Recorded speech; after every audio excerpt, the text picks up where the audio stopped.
that because of the strategic nature of the devil's operation to attack lives, to attack individuals, the most strategic time to do it is when they are young. Because that's the foundation laying season. That's the season where your thought process, your perception, the way you see life, the way you go about life, that's the season that they have been formed. I shared the story of a boy. I can't remember again, maybe it was between 5 and 7 or 8. And he's been suspended from several schools. Imagine, not suspended, expelled, sorry. Imagine a boy around that age having the experience of expulsion. How many of you have been expelled from a school before? I know you won't raise your hand. It's not like I was expecting you to. So some of us used to jump fence and avoid FCS, avoid fellowship meet. Oh, yes. Some of you are too kind to do all that. We did. They will say, go to school, you go to Gidankalo. You don't know what they call Gidankalo. Oh, yes.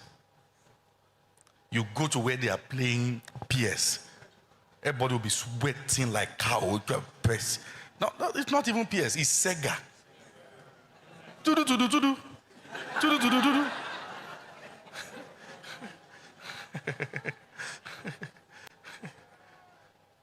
So, boy, even all those things, we were not expecting. But this boy, he had a track record. And he doesn't cry. And the teacher now said, while you are beating him, you will notice that your money is gone. In the process of beating him. So he will not just suffer for nothing. He will take souvenir for the beating. I was looking at him. So they started calling the boy a name. They started calling the boy Eku. Eku means rat. That's the name they call him. Oh, yes.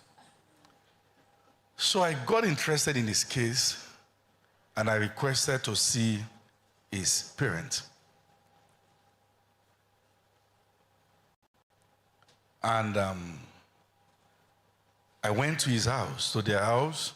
I knocked. No one was responding.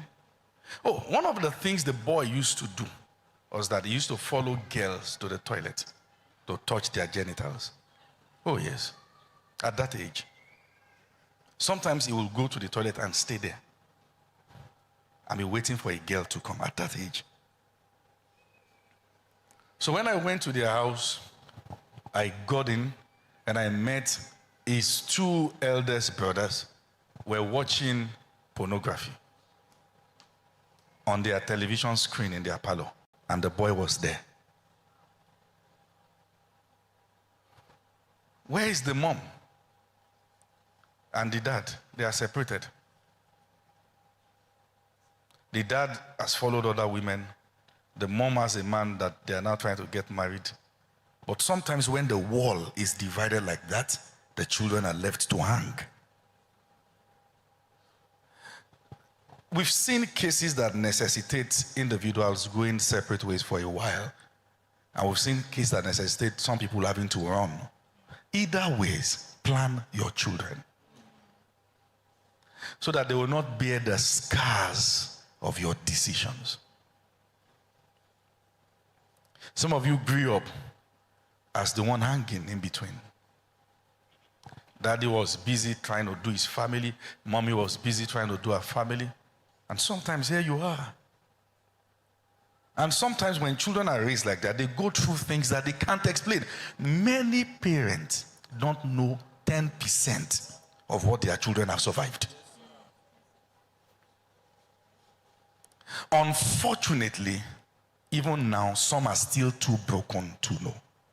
If you grow up from a dysfunctional place, you must understand that it didn't start with you. It started with them. If they are what they wanted to be, you won't go through what you went through.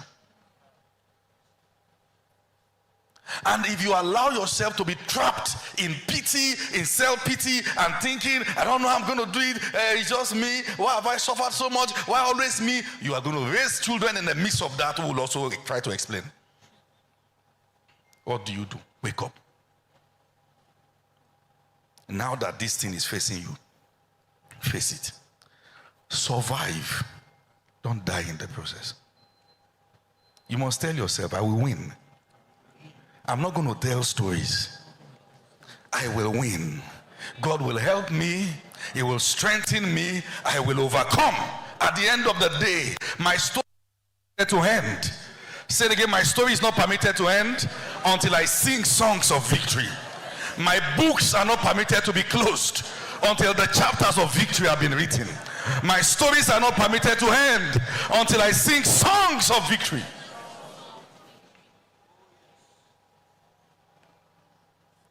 Amen. These are issues. You go to school and ask teachers, they will tell you. Teachers in school, they are the ones who know what kind of home children are coming from. There are children that there's no one to help them do their assignment till they go back to school. The teachers will beat them in schools that they beat. There are schools that they beat, right? If you really survive Nigeria, gone, there's almost nothing to be afraid of again. No? Have you heard, hold it, hold it, hold it, hold it, hold your skirt, Tawai!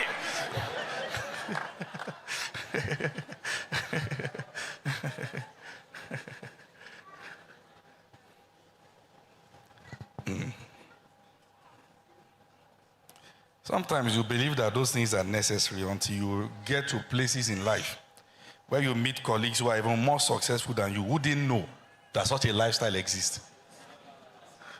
You are describing how they will smash your head with the cover of a pot. They say, really? Did you call 911? Say in Nigeria. You will call 911, they will come there and beat you more again.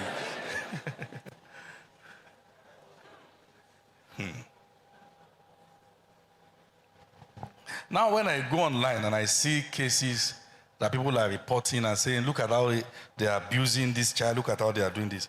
I bet many of you went through things that are worse than that. That if internet was this strong then, you would have trended. By now, you might have been the face for domestic abuse or something. Someone like me, I know I could have been. Probably the logo. But it's good that we can sit down and laugh at them now. Because we didn't die in the process. Give Jesus a big hand.